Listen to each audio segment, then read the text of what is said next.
আপনি কি একটি বীজ পুঁতে দিয়ে প্রতিদিনই একটি বড় গাছ হওয়ার আশা করছেন? জীবন এরকম নয়, সাফল্য এরকম নয়। চলুন আজকে আমরা গল্প শুনব ধৈর্য কী করে এক মহৎ কাজকে সাফল্য এনে দিতে পারে। হ্যালো বন্ধুরা, নমস্কার, আমি আছি টুকন। আজকে আমরা সেই ধৈর্যের একটি গল্প শুনব। দেরি না করে গল্পটা শুরু করি, চলুন।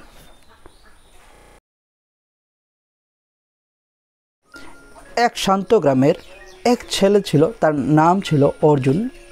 তার স্বপ্ন ছিল অনেক বড়, কিন্তু তার ধৈর্য ছিল খুবই কম। চাষ হোক, পরীক্ষা হোক বা খেলাই হোক, তার ফল চাই তৎক্ষণাৎ। একদিন সে এক গ্রামের বৃদ্ধ কাকার কাছে গেলেন এবং বললেন, কাকা, আমি কি করে খুব তাড়াতাড়ি সাফল্য পেতে পারি? তখন কাকা কী করলেন, উনি একটি আমের বীজ দিয়ে বললেন, এটা পুঁতে দাও এবং প্রত্যেক দিন জল দিও, তাহলেই তুমি উত্তর পেয়ে যাবে। অর্জুন খুশি মনে প্রত্যেক দিন জল দিত এবং লক্ষ্য করত যে গাছটা কিছুতেই বেড়ে উঠছে না।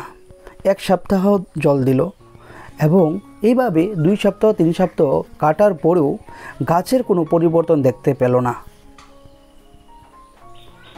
অবশেষে বিরক্ত হয়ে অর্জুন গাছটাকে উপড়ে ফেলল এবং বলল, তো এটা কোনো কাজেরই না। তারপর সেই বিষয়টা বৃদ্ধ কাকা দূর থেকে দেখে ফেলল। দেখার পর সামনে এসে অর্জুনকে বলল যে, তুমি এটা কি করলে? বীজটাকে বড় হতেই দিলে না, তুমি ধৈর্য হারিয়ে ফেললে। জানো তুমি যে একটা সাফল্য আসতে ধৈর্য লাগে, সময় লাগে, যত্ন করতে লাগে, তাহলেই সাফল্য আসতে পারে। বছর কেটে গেল, অর্জুন বড় হলো, শুধু বয়সে না, বুদ্ধিতেও। তো সে এই শিক্ষাটা সে ভুলেনি। সে পরিশ্রম করলো, ধৈর্য ধরল এবং সাফল্য এসে গেল। কারণ সে শিখে গিয়েছিল সাফল্য আসতে শুধু ধৈর্যই নয়, অপেক্ষাও করতে হয় এবং বিশ্বাসও রাখতে হয়। নমস্কার। অবশেষে বলতে চাই, ধৈর্যই হচ্ছে মহৎ গুণ। ধৈর্য থাকলে, বিশ্বাস থাকলে, তাহলে যে কোনো কাজেই সাফল্য আসতে বাধ্য।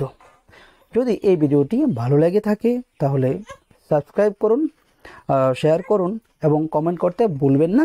আপনি কী ধরনের নতুনভাবে কিছু পরিকল্পনা করছেন অবশ্যই কমেন্টে জানাবেন। Thank you, wish you all the very best. Bye, will see in the next video. ভালো থাকুন, সুস্থ থাকুন।